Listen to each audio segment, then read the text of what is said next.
All right, everyone. Well, I want to welcome you to another class here at Explearning Academy. Today, we're talking about assertiveness in business. So this is very important when you want to, communicate with confidence. You want to have that professional polish. A lot of it comes down to how assertive you are. How can you assert yourself in a situation? And so we're going to go into some details. We're going to look at some strategies. And then I really encourage you to, interact with it, in the live chat. That's why we're, doing this live, so that if you have questions, or you have some comments and insights that you would like to share, we welcome that. It would be wonderful to have your input as well. So that's just a little bit about, how I'm hoping you'll use the chat, because it is a great addition to these webinars, these live classes. And yeah, I mean, I really encourage you to, not be shy. Of course, I understand, there can be some shyness involved with putting yourself out there and writing a message and, interacting, but that's how you get better. That's how you improve your communication skills. That's part of it, right? So I really do encourage you to, be familiar a little bit with using the chat.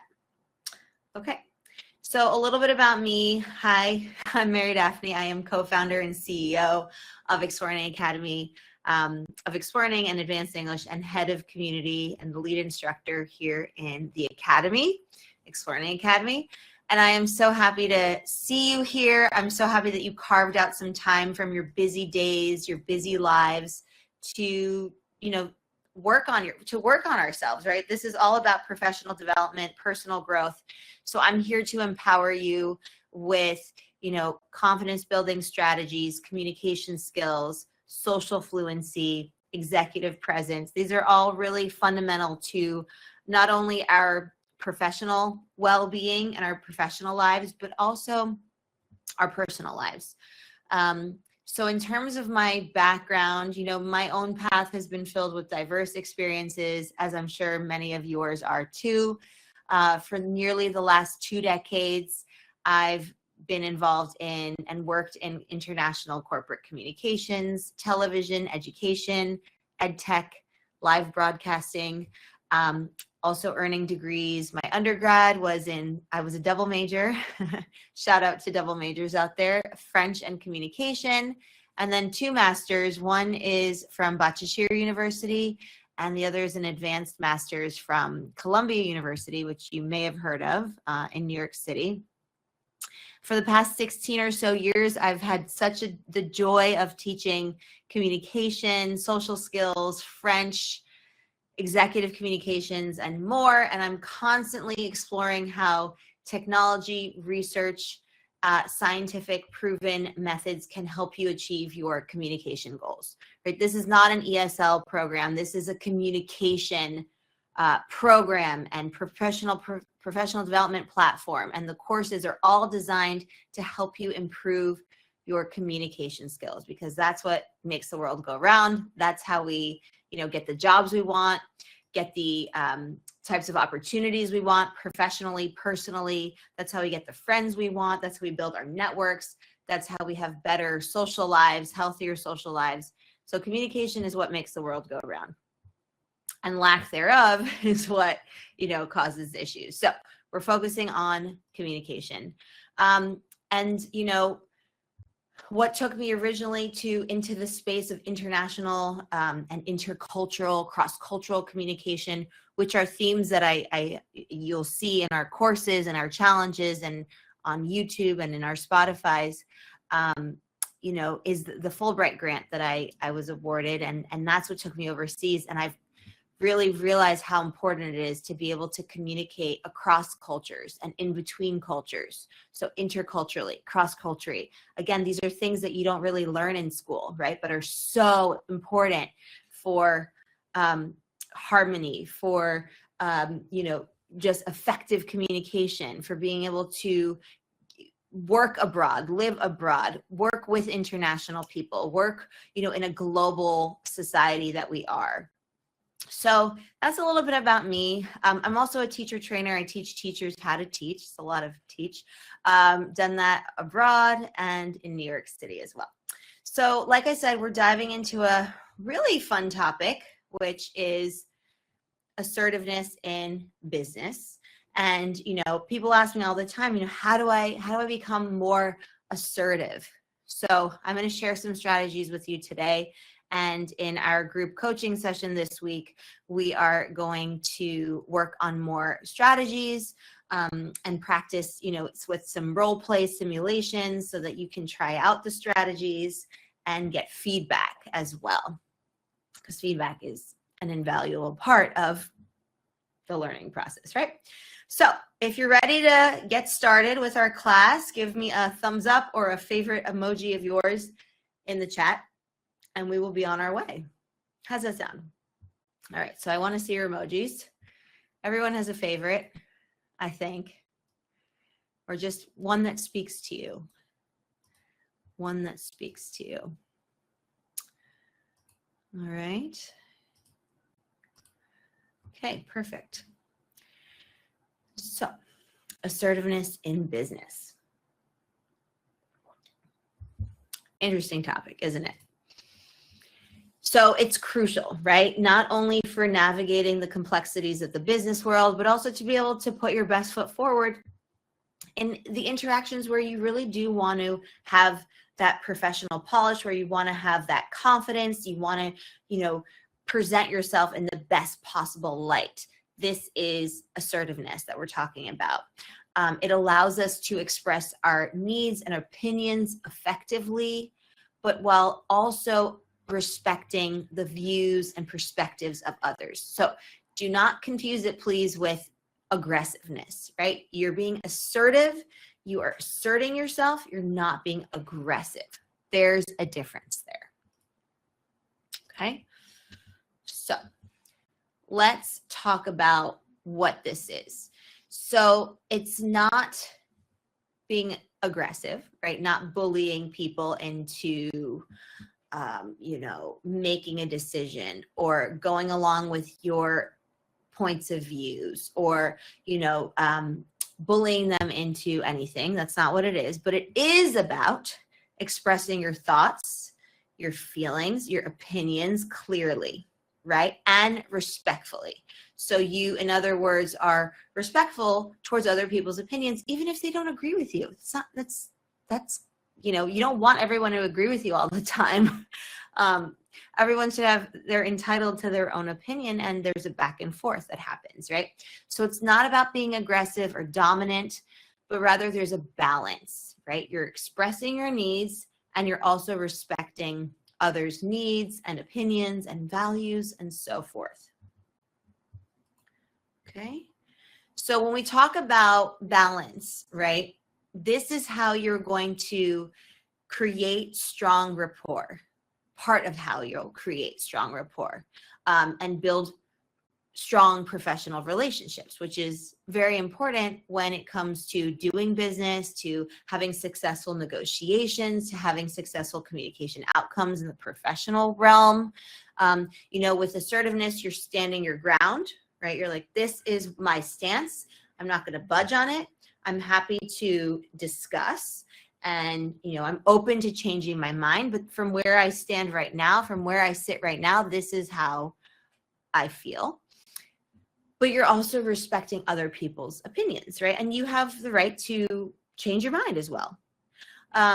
So clearly and respectfully sharing your needs, expressing your opinions. You're also listening in a very respectful and active way to make sure that you haven't missed anything, to acknowledge other people's perspectives, right? We have a whole course on active listening because it is that important. It is that important. And, a lot of times people think, oh, well, to improve my communication skills, I just need to communicate. I just need to speak better. Well, that's part of it. But the other big part of it is being able to listen, right? And not jumping to conclusions about what people say, not putting words in people's mouths, not misinterpreting something without listening, right? If you misinterpret something, you say, look, is this what you mean? Or this is what I understand. And then let the speaker tell you yay or nay, yes, that's correct, or no, that's not what I meant. This is what I mean, right? So active listening is crucial. And then coming up, we talked a lot about, in our 2 previous live classes and webinars, we talked about negotiation, right?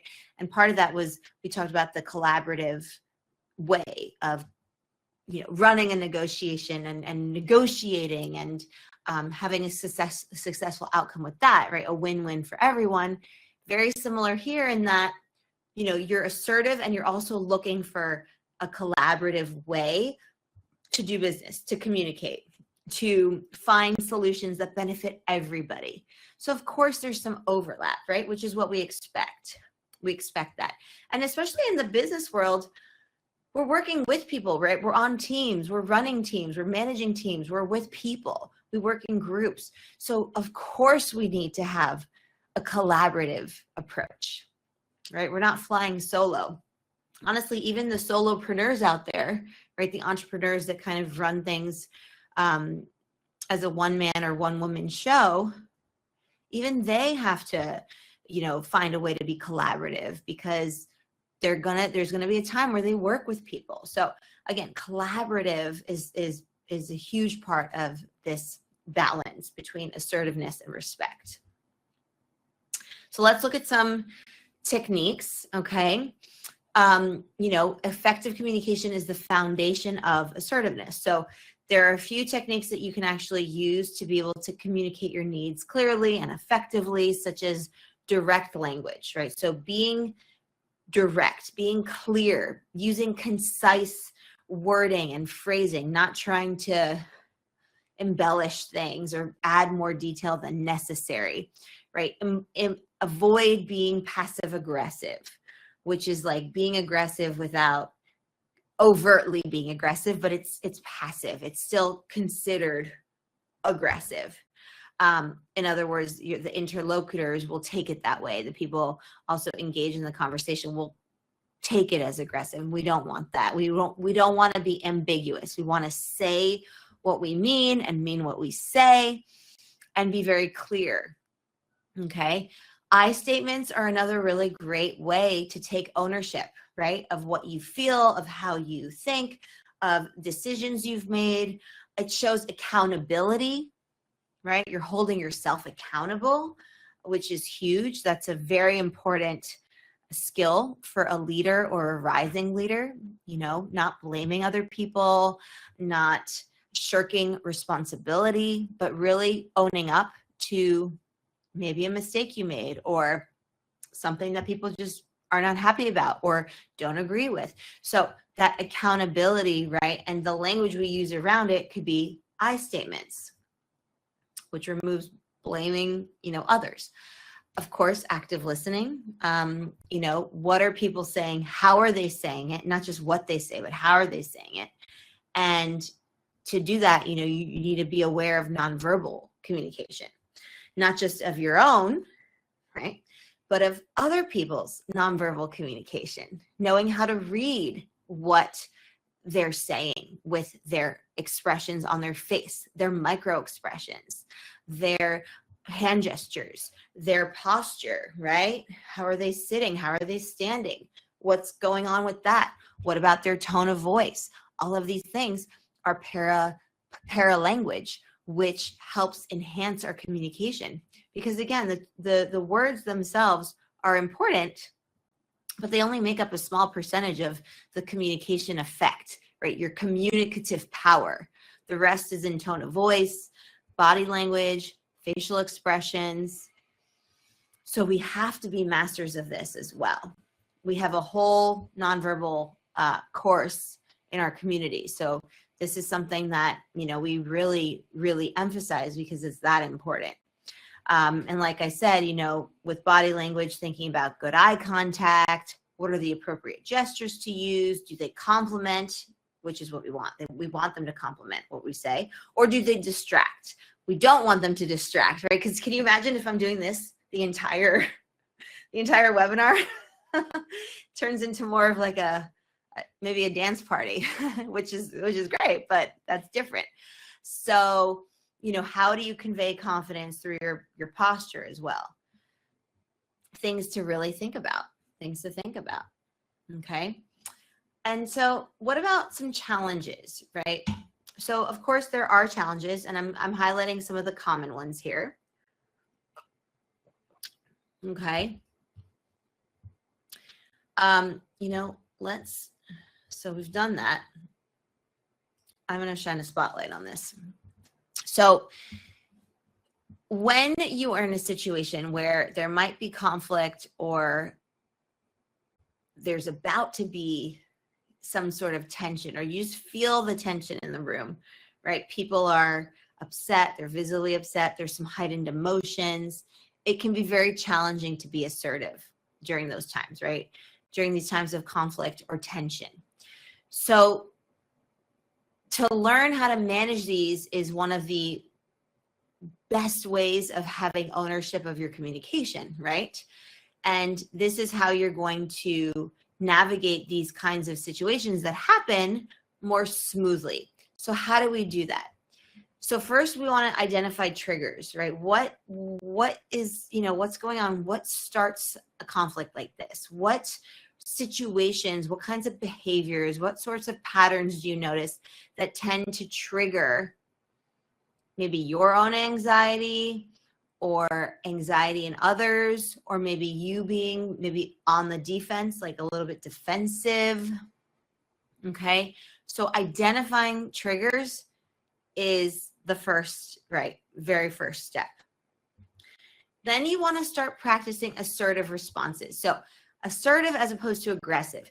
In a heightened situation, we've all been there, you know, it's very easy to kind of feel like you want to be aggressive, stand your ground, be aggressive, be on the defense, but that's not the right approach, because it's going to make the problem worse, and it's going to cause more reactivity as opposed to responsiveness. So instead, think about, okay, what calms you down? Is it taking a breath of fresh air, going out, taking a time out, just resetting? Is it maybe doing some stairs in your, you know, in your office, like taking the stairs as opposed to the elevator, just kind of to blow off some steam? What is it? So think about what will help calm you, okay? And then tap into that so that you can then practice how you would be assertive, right? And of course, we talked about feedback. I don't think you can see this third one, but it says seek support, right? Support's really important. So don't hesitate to reach out to colleagues, mentors, people who are in your corner, right? Who've got your back. And in a way that's not gossipy or complaining, but in a way that's like, look, this is kind of the situation right now that I'm in. You know, I would love your feedback on my own, you know, maybe communication style, or what you think, how I'm handling this situation, or do you have any experience with a situation like this? Things like that, where you kind of reach out to people, because people are willing to help, right? When we talk about emotional intelligence, that's something that is very important, right?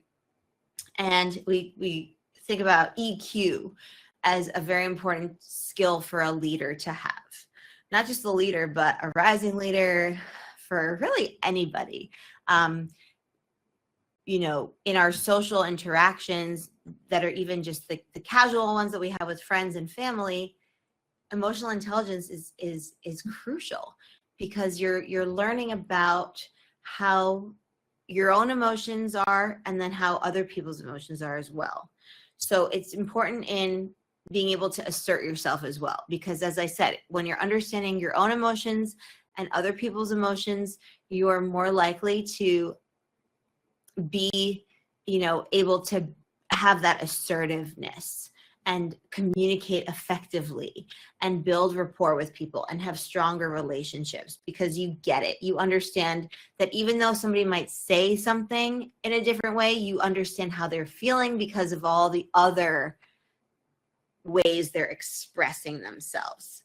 So that's important. So what do we have? We've got self-awareness, which is essentially understanding your own emotions, your own triggers, your own behavior, and then how they influence your communication and the other things you do, right? The way you behave, the way you speak, the way you react, the way you respond. Empathy is another big one, right? This is all part of emotional intelligence. So how do you recognize emotions in others? And everyone has a different way, of course, of expressing certain things, but there is kind of like an overlapping way of showing sadness and anger and frustration and happiness, right? Everyone might have a slightly different way of showing it, but there are some common themes.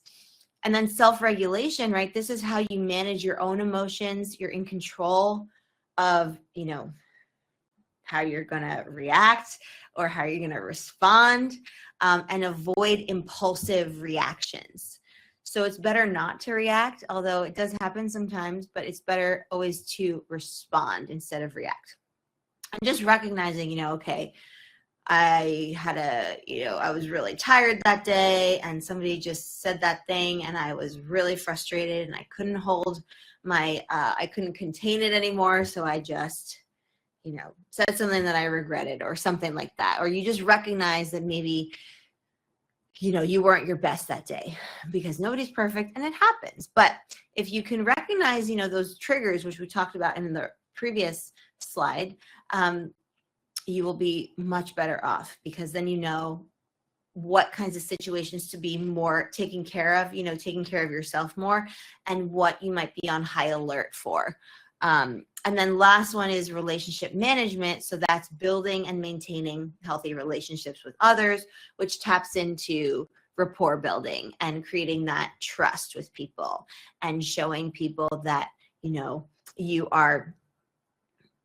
you are able to follow through on promises, you're able to get your work done on time, you're able to lead a team, you're able to communicate effectively, you have empathy, you have self-awareness. So all of these things combined is what makes up emotional intelligence.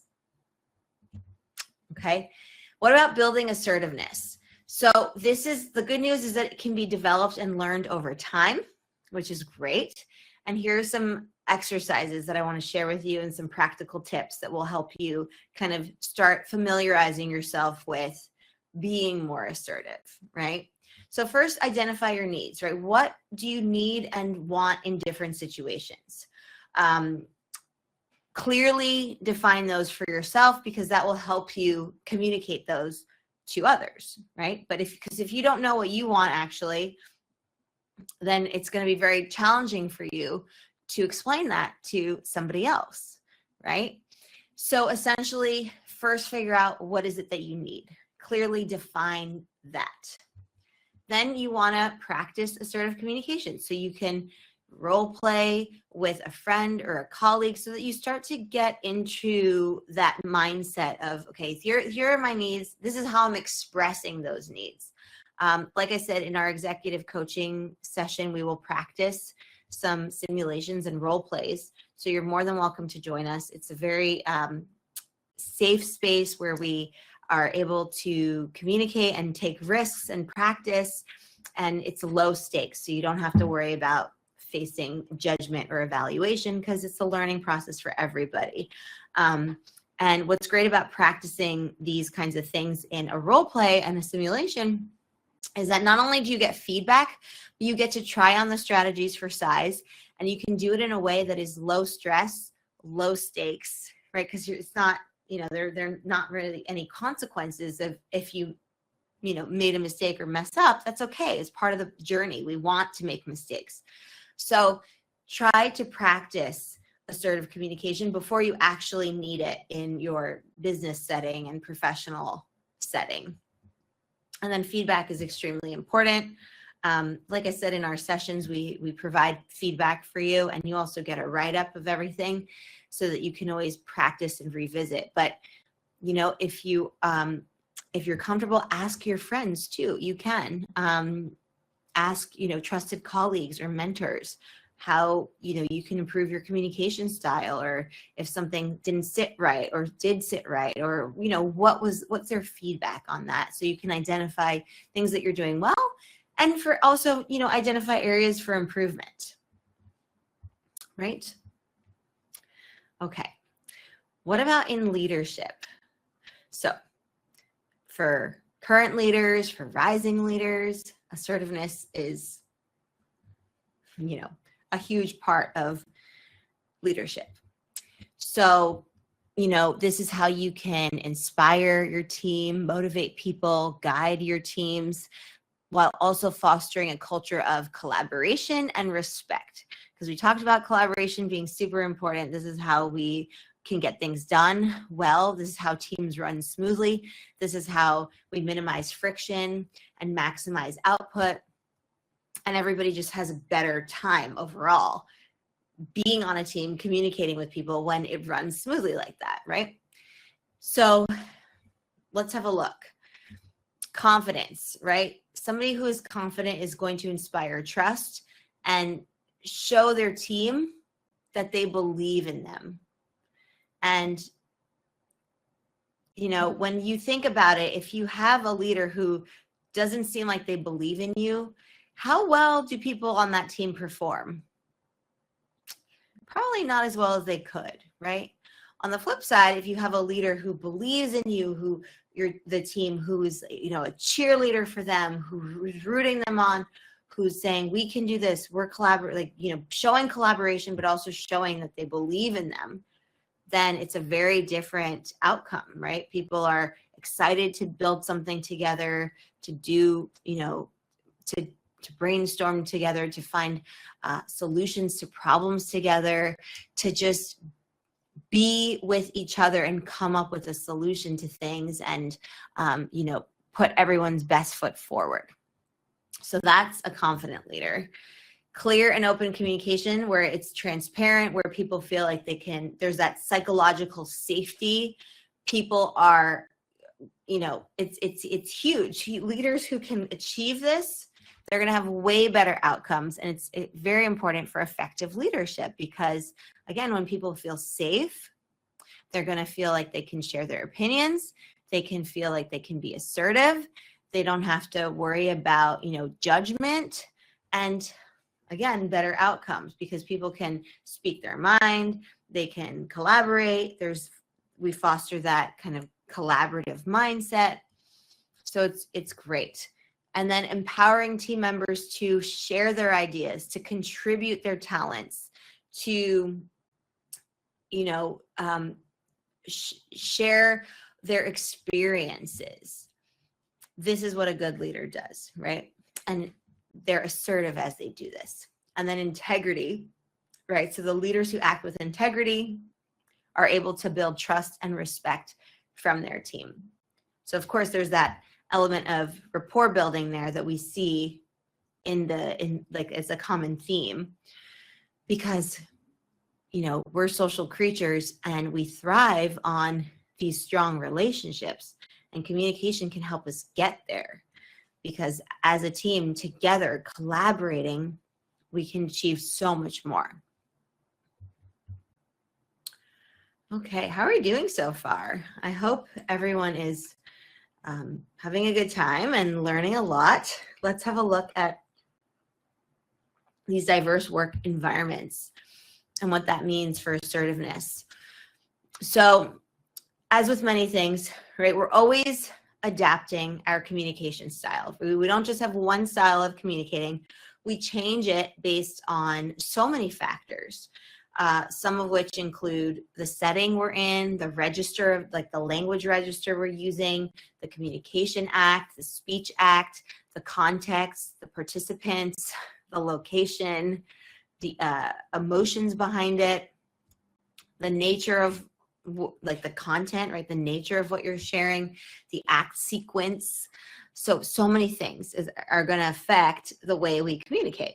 So of course, navigating diverse work environments as well is going to require you to modify and adapt your approach to assertiveness, because there's different types of assertiveness. Yes, there's an overarching assertive style, but within that you have nuances. And of course, we have to be aware of cross-cultural and intercultural communication that create these cross-cultural differences, different communication styles. So we add an extra layer of complexity there, but fear not. When you're culturally aware and culturally sensitive, you're going to have a much smoother time communicating in global settings, right? Because you're aware of differences, you're aware of variety in cultural background and how that might affect somebody's communicative approach. It might change, the way people use their hand gestures, their micro expressions, how direct or reserved they are, how indirect they are, how, expressive they might be. So cultural sensitivity. Here we have active listening again. As you notice, this is a very important theme, okay? You've got to acknowledge other people's perspectives, opinions, insights, because this is part of how you build trust with people, okay? People, well, just think about it for yourself, right? Do you feel comfortable talking to somebody who doesn't listen to you and doesn't seem like they're, like if they're on their phone the whole time talking to you, or looking out the window, or staring at their watch, or tapping their foot? Do you feel comfortable talking to somebody like that? Do you feel like you're creating rapport and trust with them? No, right? So it's not fun for somebody to have that experience with you either, right? So it's important to really emphasize that active listening component. And of course, building relationships is part of it.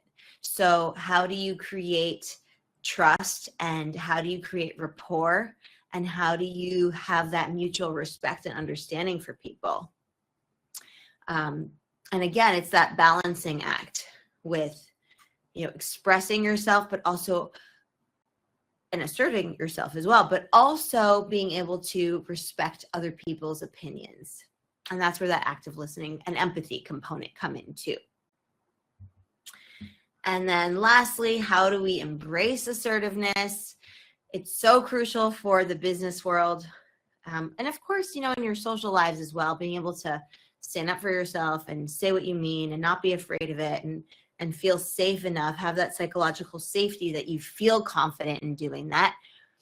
But it's very important in the business world. And so by developing your assertiveness and having kind of a few different ways of being assertive across different communication contexts, you will not only communicate more effectively, right? People will trust you. They will find you credible.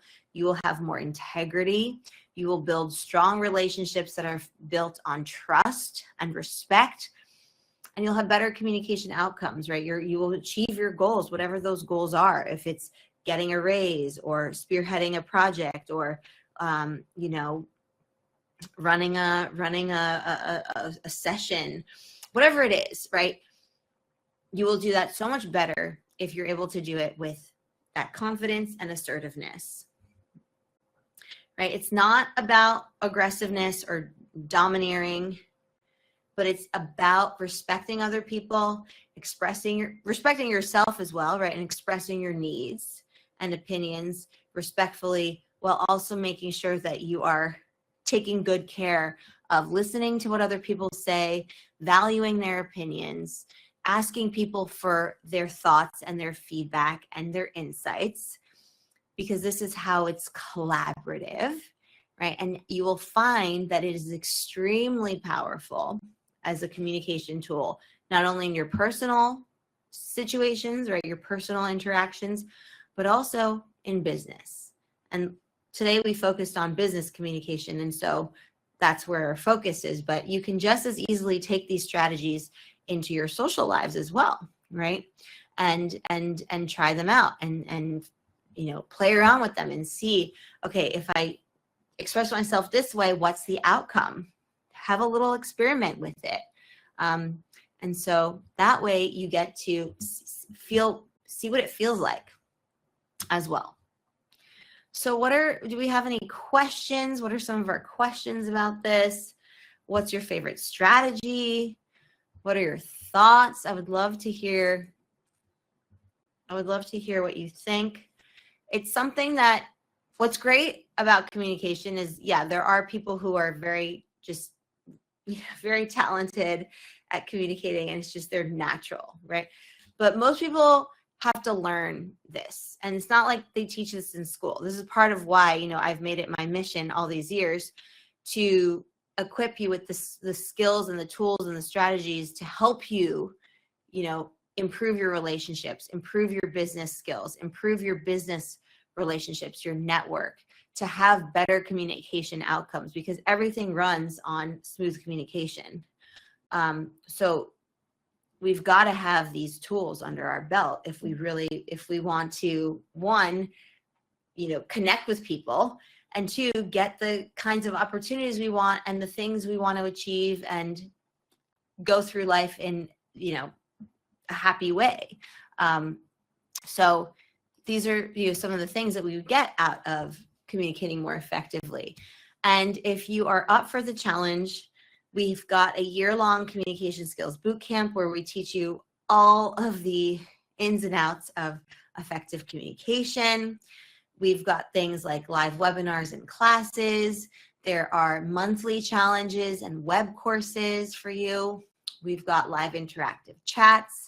We've also got a whole separate program within this bootcamp where we have interest groups where you can think of it like as a club or an interest group where you communicate and it's focused on an interest, a shared interest. So like a book club or a fitness club, or we have all these different ones that you're able to join, and you come together and you talk about your interests, and we've got prompts and everything, and you can do video calls with the people in your interest group. So that's a really fun way of not just making friends, but also collaborating with people, with also expanding your network, because this is a professional development site.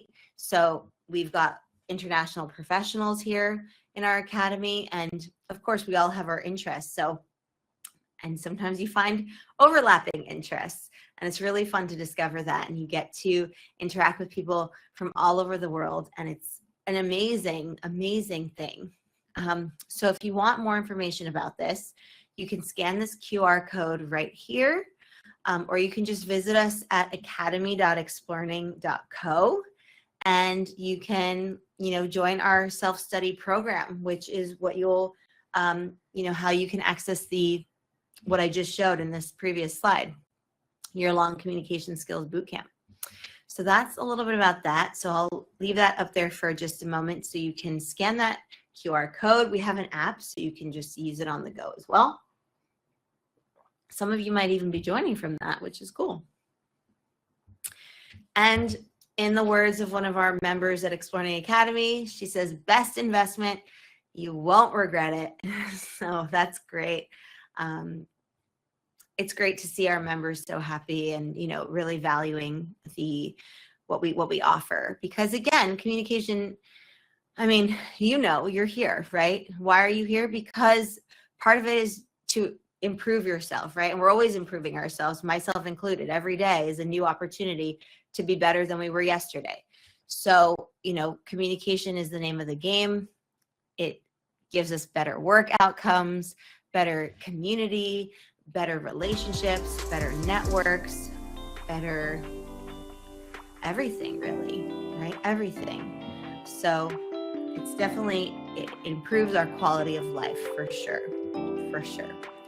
So I hope you enjoyed this webinar. You will have the replay, so I definitely encourage you to revisit it. And if you're in the community, you will also get the PDF so that you have that and you can flip through it. And it's great that all of you showed up today. Thank you so much. I'm so happy to see all of you.